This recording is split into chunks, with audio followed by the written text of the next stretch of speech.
All right, all right, all right. Let's take a look at some combined gravitational field strengths of planets and moons. So in other words, what we're going to be talking about next is, what happens at a space maybe between two planets. So for example, or maybe a planet and a moon or something like that. So say, for example, halfway between moon and Earth, what would be the gravitational field strength of one planet on another? So in general, if two or more masses are creating gravitational fields at a certain point, then the total field is determined by adding the gravitational fields, keeping in mind that these guys are vectors. So just kind of taking a look at a quick little worked example, because this kind of doesn't make a ton of sense right this second. But once you see the example, hopefully you'll see what I'm getting at here. So we're going to say we have a planet, and we're going to say that it's planet A. And planet A has a moon B. Moon B is kind of a little guy. And there's a certain distance between A and B. And we're going to pick a point equidistant away from A. So we're going to call this equidistant point between A and B, point P. And we're going to find this little point beyond here, and we're going to call this point Q. So looking at this, P is going to be a midway point between the centers of planets A and B. And we're going to say that the gravitational field strength at A is 4 newtons per kilogram. And we'll say that B has a gravitational field strength of 3 newtons per kilogram. Seems pretty straightforward. So if we want to take a look at what the gravitational field strength is at point P, keeping in mind that these are vectors, we're going to say that A, or we're just going to label downward as positive and upward as negative. Excuse me, sorry. So looking at this, we can see that at point P, well, we've got a positive 3 and we have a negative 4 if these are equally distant from one another. So, and this is that midway point. So we've got 3 pulling in this way, but we've got 4 pulling in this way. So overall, we've got a net direction of 1 towards planet A. So that would be the gravitational field strength. And we're going to call that a negative just because we designated negative as upward. So that point P, we would say that gravitational field strength is -1 towards planet A. All right, so taking a look at another example, what would be the combined gravitational field strength at point Q? So in other words, what's going on up at point Q? Well, we know that all of these are equally distant apart from one another. So we're going to call this a radius, and we're going to call that a radius, and we're going to call this a radius. So knowing that the gravitational field strength at Q should be equal all the way around planet A. So from A, it's going to be equal from Q, but we still have a little bit of a tiny tug of gravitation coming from from B because it's still there. So remember, these gravitational field strengths never completely drop to 0. So knowing that it's 3 times away, if it's 3 times away, we know that division problem gives us radius squared. So we know the gravitation from A to Q is going to be 4 because it's 4 no matter what. So we have that 4 value there. And then we have this value of, we've got 1, 2, 3 radiuses that are away from 3. So we have this value of 3, but then we have these radiuses that are squared. So we've got 3 of them, and we're going to square them. So 3 divided by 3 squared. And if we add this up, we wind up with 4.3 newtons per kilogram at point Q, towards both A and B. So towards A and B. Now, obviously, you've got a much more significant pull that's coming from A and a much significantly less pull coming from B. Because remember, from our previous equations, as those distances increase, it's an inverse relationship. So it's an inverse square, so radius squared. So that's where this little square comes from. And so using that, we can figure out pretty much from any given location what the combined gravitational field strength is of a particular planet. So moving on, we're going to talk a little bit about orbital motion. Can you guys see that? I'm going to cover this up. And I'm going to cover this up. Whoops. Spoiler alert. Okay, so when we talk about Newton's third law, we talk about orbital motion. So what's happening as an object or a planet is in orbit? Well, we know from Newton's third law that every action has an equal and opposite reaction, or that forces act in pairs. So when we're talking about something orbiting, say for example, planet Earth, one of those masses, let's say a satellite, for example, which might show up on a test. We can say, all right, we've got this planet Earth, and we've got a satellite that we want to orbit around planet Earth. Well, if Earth is exerting a force onto the satellite is exerting a force back onto Earth. So we can say that force, small to big, we wouldn't really notice it that much, but big to small, that will produce acceleration on a really small mass. So if a smaller mass is moving, then the force of gravity can provide that centripetal force in order to get it to start to orbit. So thinking about, for example, going to the top of a mountain and maybe firing a bullet off the top of the mountain. Well, here's our little mountain. Whoops. Whoops. And let's say if we fire this bullet too slowly, then it's going to come down and it's going to hit the ground at some point at the surface. I don't advise this for anybody, by the way. If we fire it off too quickly, then it's going to go off and it's going to wind up moving completely away from planet Earth, or it's going to escape that G acceleration. And when it does, it's going to go off into outer space. We never get it back again.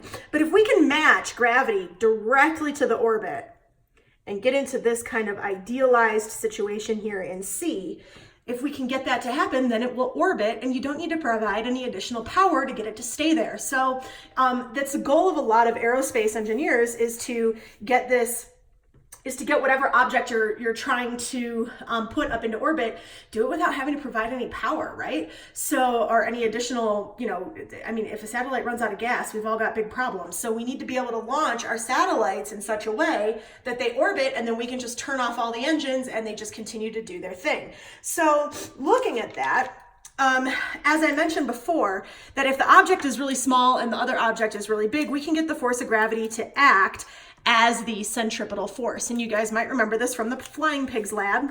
So we can equate mg, which is the force of gravity, to centripetal force equation, which is mv squared over r. Masses cancel on the other side. So looking at that, you realize that this is not mass dependent, which is kind of cool, because it doesn't matter how big the object is. If you can get it to go, or you can get it to hit that magic speed, then now all of a sudden we can get it to orbit without having to use any additional resources. So let's take a look at how fast we would have to get an object moving very near to Earth's surface, ignoring air resistance, in order to get it to just orbit and do its thing. So if we know that the radius of the Earth is, I'm trying to do this without uncovering the answer, stand by.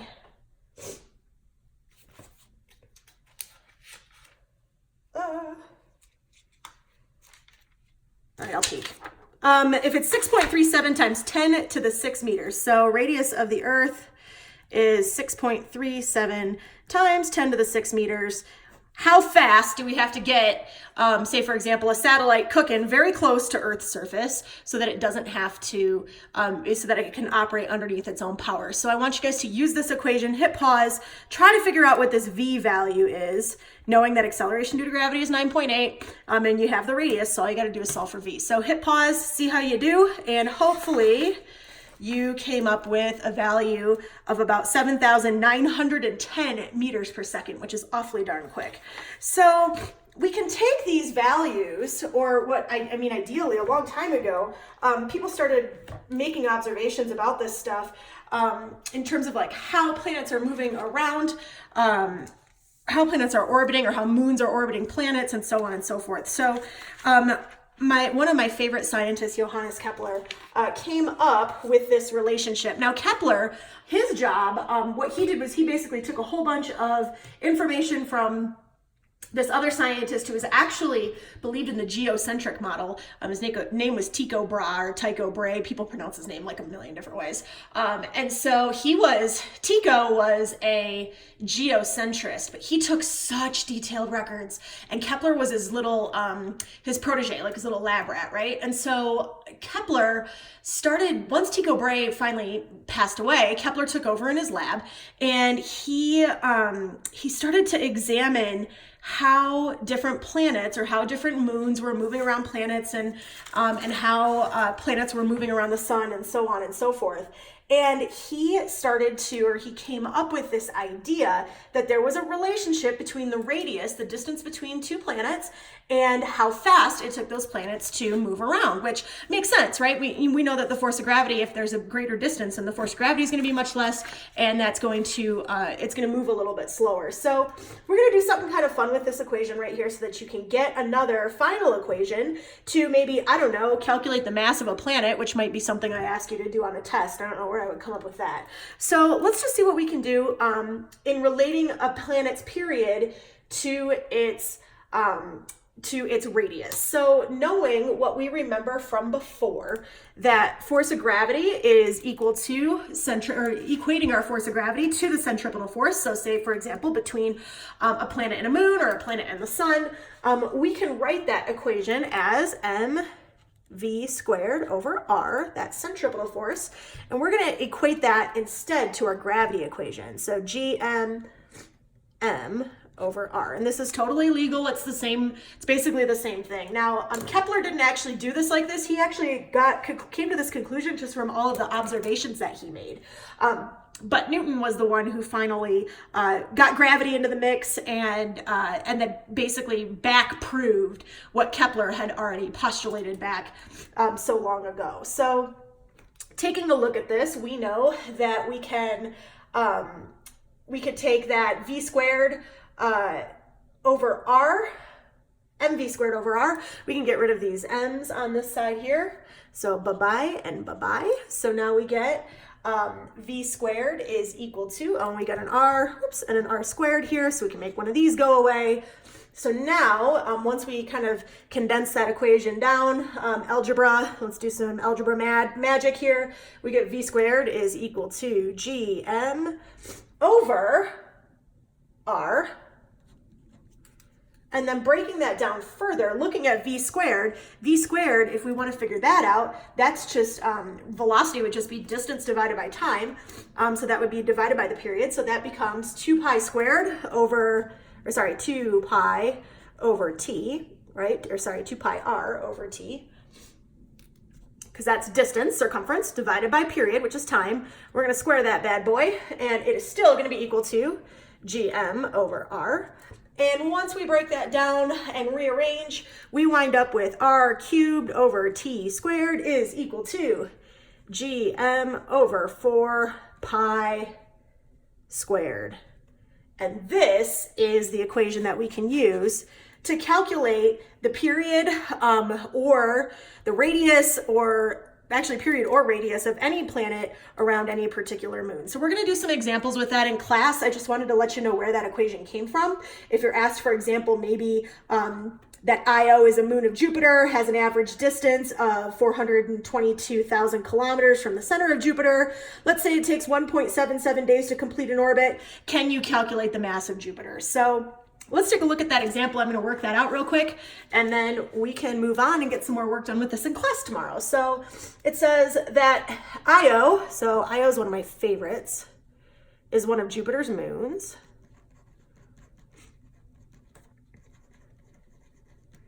And it has an average distance, so its radius is going to be 422,000 kilometers from the center of Jupiter, and it takes 1.77 days, so its period is 1.77 days to complete an orbit. So how do we get the mass of Jupiter? Well, that's not too terribly difficult to do. We're going to take our 4.22, so plugging it into this equation, our r, 4.22 times 10 to the 8th meters. We're going to cube that guy.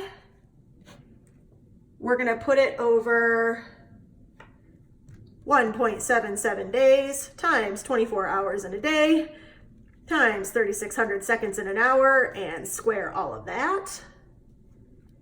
And we're going to set that equal to our gravitational constant, which is 6.67 times 10 to the negative 11th times m, and then divide that all by 4 pi squared. Crunchy, crunchy numbers. I'll give you guys a couple seconds to do that in your calculator. And once you get done with that, your answer should be 1.90 times 10 to the 27th kilograms for the mass of Jupiter.